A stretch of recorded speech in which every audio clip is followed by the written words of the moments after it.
आता या कढईमध्ये आपण 3 पळ्या तेल घालू। आता आपलं तेल गरम झालंय। आता याच्यामध्ये आपण 1 चमचा मोहरी घालू, कारण मोहरीला अगोदर थोडंसं तडतडून देऊ आणि नंतर ही 1 चमचा जिरी घालू याच्यामध्ये। आता हे थोडासा कढीपत्ता घातलाय, हा पण याच्यात टाकू। आता जिरी मोहरी कढीपत्ता तडतडलाय। इथं मी 2 कांदे कापून घेतले तर बारीक। आता हे कांदे आपण याच्यात टाकू परतायला।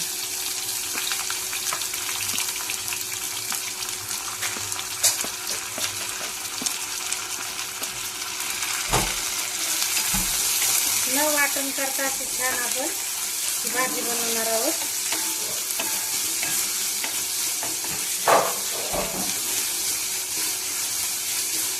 आता आपला कांदा परतून झालाय लालसर। आता इथं मी 4 हिरव्या मिरच्या, लसूण आणि आलं कुटून घेतलंय खलबत्त्यामध्ये, हे पण याच्यात टाकू आपण आणि असं थोडंसं मिक्स करून घेऊ।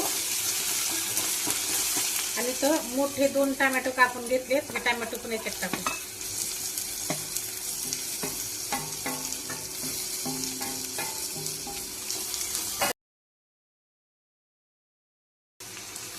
आता एक कांदा टोमॅटो पटकन परतण्यासाठी आपण त्याच्यामध्ये थोडंसं मीठ घालणार आहोत आणि एक अर्धा चमचा हळद टाकायची आणि 1 चमचा धना पावडर टाकायची आणि इथं मी अर्धा चमचा किचन किंग मसाला घेतलाय, हा पण त्याच्यात टाकू लगेच।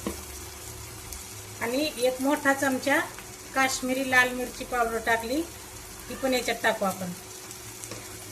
आता याला चांगलं मिक्स करून घेऊ, कारण हे मसाले याच्यामध्ये घातल्यामुळे टोमॅटो आपलं पटकन परतलं जाणार आहे।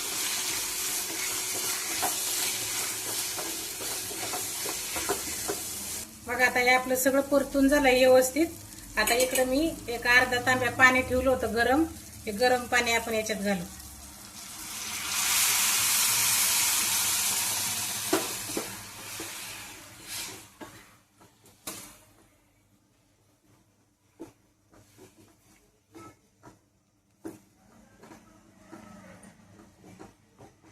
आता एक लय घट्ट पण नाही लय पातळ पण नाही, असा छान असा याची रस्सा तयार झालाय। आता ह्या रश्श्यामध्ये आपण इथं मी 2 मोठे बटाटे उकडून घेतले होते, ते बटाटे आपण याच्यात टाकून घेऊ। उकडून त्याचे साल काढून अशा बारीक फोडी केलेत आणि आता हे याच्यात टाकू आपण।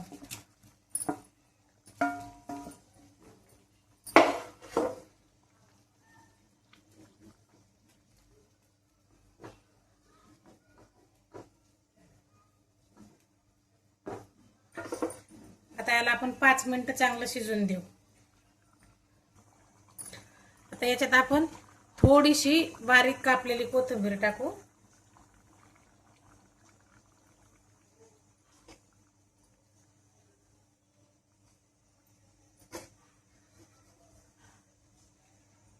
बघा आपली बरोबर 10 मिनिटातच आपली भाजी तयार झाली।